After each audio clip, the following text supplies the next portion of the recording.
Всем привет! Добро пожаловать на мой канал! Сегодня я вам покажу, как из обычной пластиковой бутылки сделать такие корзиночки. Для того, чтобы сделать эти корзинки, нам с вами понадобится глиттерный фоамиран, белый, нам 2 листа понадобится, салатовый, синий. Для оформления корзинки внутри я буду использовать Спанбонд. Если у вас такого материала нет, вы можете взять обычный фетр или же обычную кухонную губку. Пенопласт. Но у меня пенопласта нет, я буду использовать такой материал, стиродур называется, для дна внутри корзиночки. Декоративная шина, тесьма. Для ручки корзинки я буду использовать обычный обруч железный, шириной 0,5 сантиметров. Тесьма с помпончиками, акриловую краску черного цвета мы будем рисовать носик. У кого нет краски, можно фломастером, гелевой ручкой. Если красками акварельными, то они расплываются, лучше гуашь использовать. Также у меня есть такой восковый карандаш от малой остался, для того, чтобы нарисовать щечки. Метр, полубусинки черные для глазиков.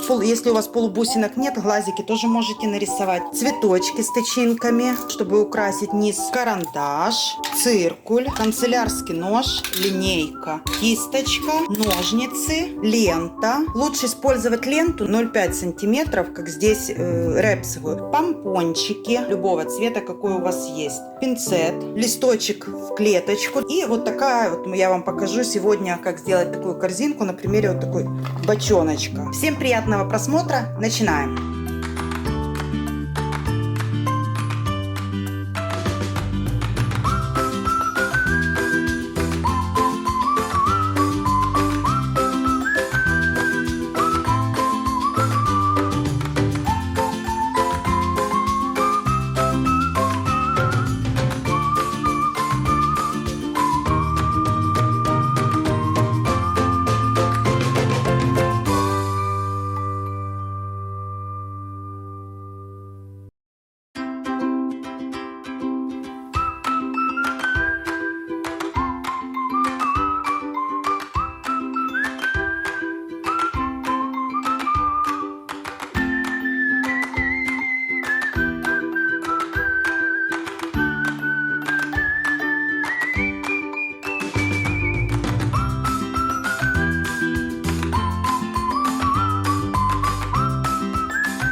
Вот такая вот корзиночка у нас с вами получилась. Это для мальчика у меня будет, это для девочки. Это племяннику, а это племяннице моей будет. Я надеюсь, видео вам понравилось. Ставьте лайки, пишите комментарии, подписывайтесь на мой канал. Всем хорошего настроения. Пока-пока.